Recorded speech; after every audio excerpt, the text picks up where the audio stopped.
Hi everyone, it's Nico from the blog documentingsimpleliving.com, where I talk about simplifying food, self-care, and consumption in the modern world. Today I am making bone broth in my Instant Pot, and I'm making it primarily with chicken feet. And so in this video I wanted to explain the benefits of using chicken feet in bone broth and how to make it yourself. The reason you might want to make bone broth with chicken feet is primarily because the feet have high levels of collagen, and collagen is really important for supporting gut health. It helps to heal the lining of our guts, and because the feet are so rich in collagen, they're a great option to make bone broth with. Bone broth itself, when you make it at home, is really anti-inflammatory. It's great for healing your gut, like I said, and your gut is so important because it's really crucial to the overall health of our immune system. It also helps with maintaining our moods and a range of other things. I think some people are maybe weirded out by using chicken feet, or they just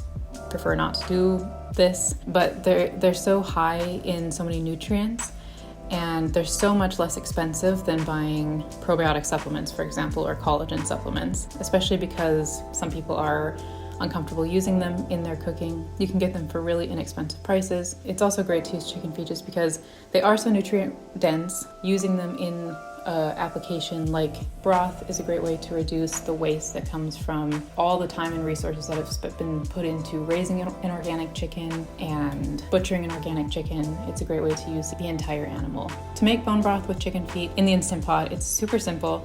All you do is layer in your chicken feet. I'm using about a pound of chicken feet today. I'm also putting in a chicken carcass that I got from the local farm we use, but you can just use chicken feet, that's totally fine. And then the next thing you want to do is cover the bones with water. Don't exceed the Instant Pot has a maximum liquid level that's marked on the inner pot, so don't exceed that, but try to cover the bones with liquid. You can add salt into the Instant Pot.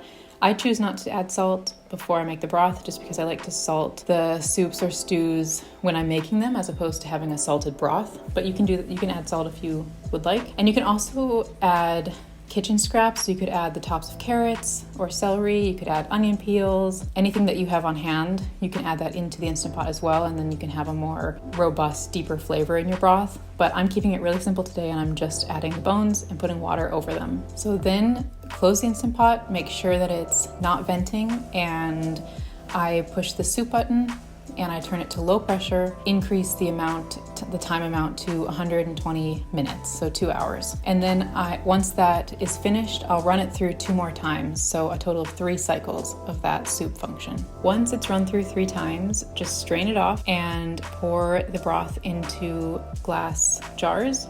And you can discard the bones and then put the broth into the fridge. It won't be gelatinous until it sits in the fridge for a few hours. So after a few hours, you can peek into the fridge and see if it's gelled up. If you're making broth primarily without chicken feet, just the carcasses, or you didn't have quite enough bones for the bone broth, sometimes it doesn't gel up completely. So the broth will last about a week in the fridge.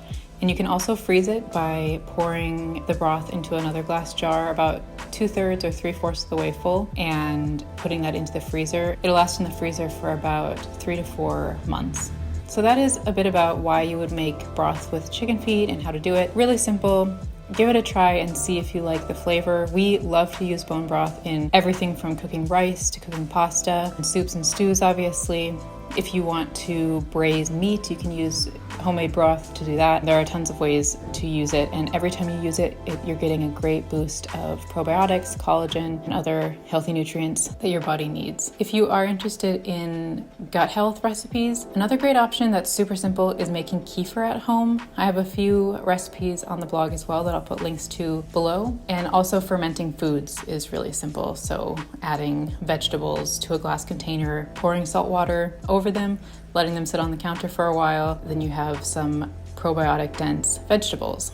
I'm going to be putting out a video on fermenting tomatoes.